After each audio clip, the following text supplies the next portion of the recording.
नमस्कार साथियों, मैं कुलदीप कुमार। कैसे हैं आप लोग? उम्मीद है आप लोग अच्छे होंगे।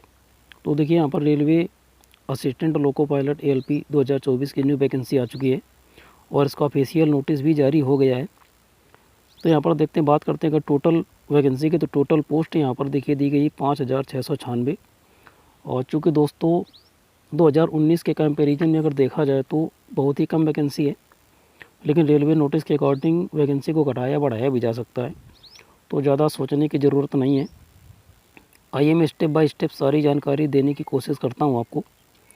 देखिए, यहाँ पर इम्पॉर्टेंट डेट्स में एप्लीकेशन बेगिन 20/1/2024, यानी कि 20 जनवरी 2024 से फॉर्म अप्लाई होना शुरू हो जाएंगे दोस्त। और आगे देखिए लास्ट डेट अप्लाई ऑनलाइन।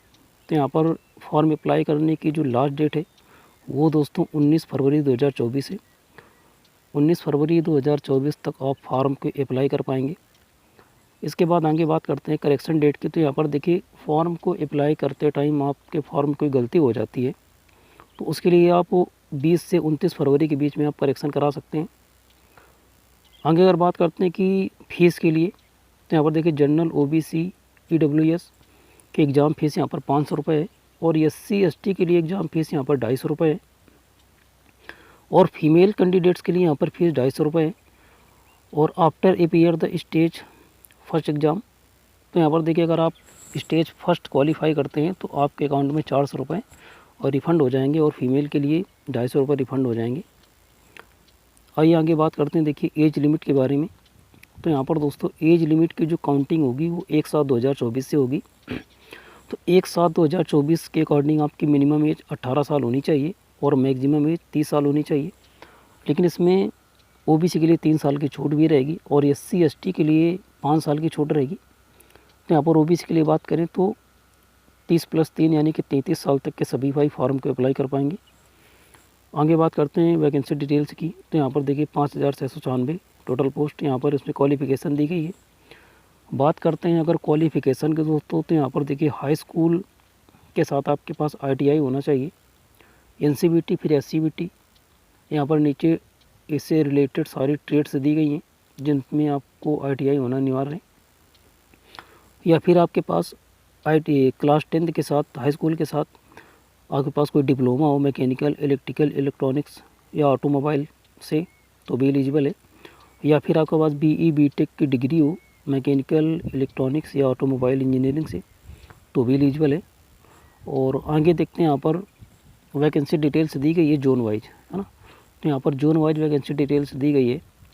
इन सारे जोन्स में से आप किसी एक जोन से फॉर्म को अप्लाई कर पाएंगे, ठीक है। तो यहाँ पर देखिए पहला जोन जो है RRB अहमदाबाद वेस्टर्न रेलवे।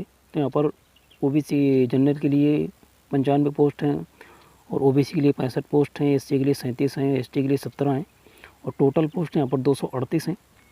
तो इसी प्रकार सारे जोन की यहाँ पर वैकेंसी डिटेल्स कैटेगरी वाइज दी गई है, तो आप किसी भी एक जोन से फॉर्म को अप्लाई कर पाएंगे। तो यहाँ पर देखिए बात करते हैं मुंबई वेस्टर्न की, तो यहाँ पर 110 पोस्ट है टोटल। और आगे बात करते हैं RRB प्रयागराज NR की, तो यहाँ पर 45 पोस्ट हैं और RRB प्रयागराज NCR में टोटल पोस्ट 241 हैं।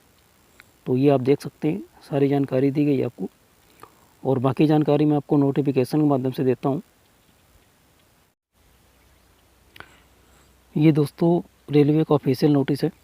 देखिए यहाँ पर ओपनिंग डेट ऑफ एप्लीकेशन 20/1/2024 और क्लोजिंग डेट यहाँ पर 19 फरवरी 2024, ठीक है। आगे देखते हैं यहाँ पर असिस्टेंट लोको पायलट ALP और लेवल 2 की जॉब है और यहाँ पर इनिशियल पे ग्रेड इसका 19,900 है। लेकिन यहाँ पर मेडिकल स्टैंडर्ड यहाँ पर दोस्तों A1 अनिवार्य है। एज यहाँ पर बताई गई 18 से 30 और यहाँ पर टोटल वैकेंसी 5,696, ठीक है। आगे इसमें देखिए कुछ इंपॉर्टेंट चीज़ें आप देख लीजिए। मेडिकल फिटनेस के बारे में बताया गया, आप पढ़ सकते हैं। एज ऑन 18 से 30 ईयर, ये नोटिफिकेशन आप पढ़ सकते हैं। और यहाँ पर देखिए नेगेटिव मार्किंग के बारे में बताया गया है आपको। ये negative marking will be negative marking 1/3 mark for every wrong answer. यहाँ पर प्रत्येक गलत उत्तर के लिए आपकी 1/3 की कटौती होगी। नेगेटिव मार्किंग 1/3 के ऊपर देखिए यहाँ पर शॉर्ट लिस्टिंग ऑफ कैंडिडेट्स। यहाँ पर जो CBT 2 के लिए वो जितने स्टूडेंट क्वालिफाइड किए जाएंगे वो टोटल वैकेंसी का 15 गुना लिए जाएंगे। यानी कि जितनी वैकेंसी है उसका 15 गुना लड़के मेंस के लिए क्वालिफाई होंगे, यहाँ पर बताया गया है। आगे देखिए यहाँ पर जनरल इंस्ट्रक्शन आप पढ़ सकते हैं अपने हिसाब से, ठीक है।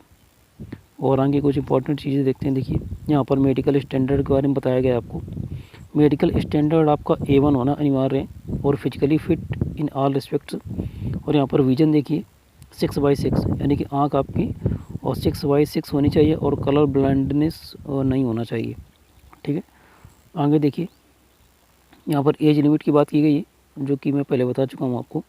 SC/ST के लिए एज रिलैक्सेशन यहाँ पर छूट दी गई है 5 साल की SC/ST के लिए, और OBC के लिए छूट यहाँ पर 3 साल की है, ठीक है। बाकी ये आगे एक्स सर्विसमैन के लिए डिटेल्स है, वो आप देख सकते हैं। और आगे बात करते हैं एसेंशियल क्वालिफ़िकेशन की। यहाँ पर क्वालिफ़िकेशन के बारे में बताया गया है और यहाँ पर नीचे एग्ज़ाम फीस के बारे में। और आगे देखिए जो इम्पोर्टेंट चीज़ें उसके बारे में बात करते हैं। यहाँ पर देखिए आगे सिलेक्शन प्रोसेस की आगे बात करते हैं। तो यहाँ पर देखिए डिटेल्स आपको सारी दी गई है।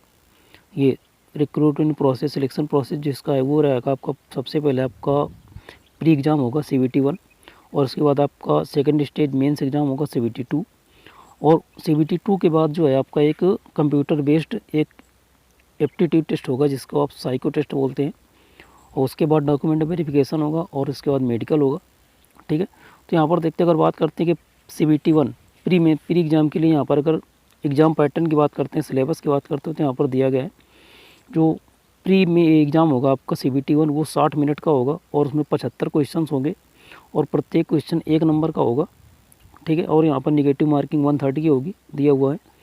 और यहाँ पर देखिए एग्ज़ाम को क्वालिफाई करने के लिए मिनिमम मार्क्स जो है तो जनरल के लिए 40% और OBC के लिए 30%, SC के लिए 30%, ST के लिए 25% मार्क अनिवार्य है।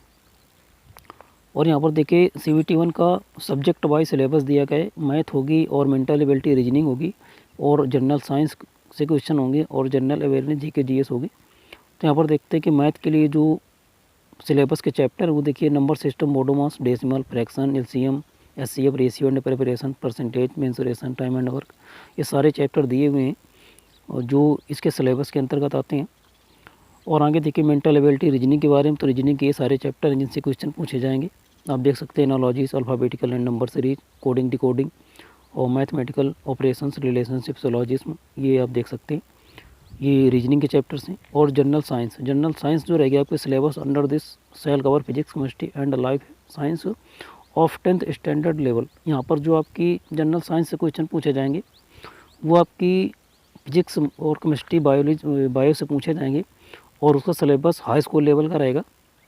आप हाई स्कूल लेवल की NCERT पैटर्न के आप फिजिक्स, केमिस्ट्री, बायोलॉजी पढ़ सकते हैं। और जनरल अवेयरनेस के लिए देखिए यहाँ पर current affair, science and technology, sport, culture और पर्सनालिटीज़, इकोनॉमिक्स, पॉलिटिक्स, ये आप यहाँ पे इतना सिलेबस दिया गया है जनरल अवेयरनेस के लिए। तो करंट अफेयर देख सकते हैं, साइंस एंड टेक्नोलॉजी आप देख सकते हैं, और ये अर्थशास्त्र और संविधान से क्वेश्चन आएंगे वो आप देख सकते हैं। ये CBT 1 का रहा। अब देखें आगे मेंस एग्ज़ाम CBT 2 का जो एग्ज़ाम पैटर्न है वो देख लीजिए।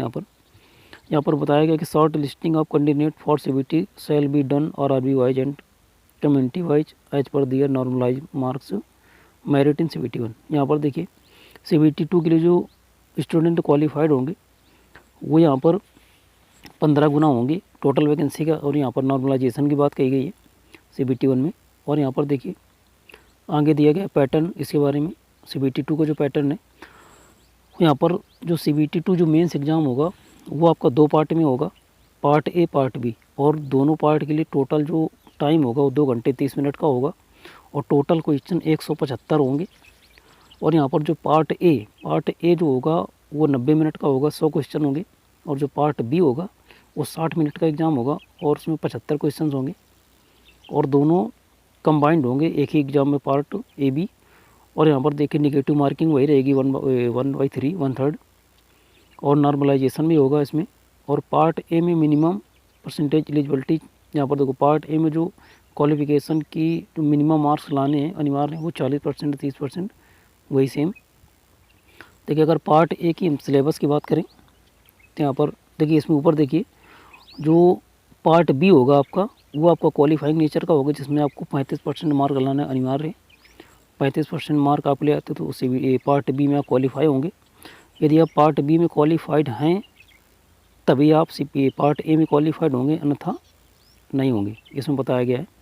देखिए पार्ट ए में अगर बात करें सिलेबस की तो मैथमेटिक्स वही CBT 1 का सिलेबस है, और यहाँ पर जनरल इंटेलिजेंस एंड रीजनिंग इसमें भी आपके वही सेम चैप्टर हैं।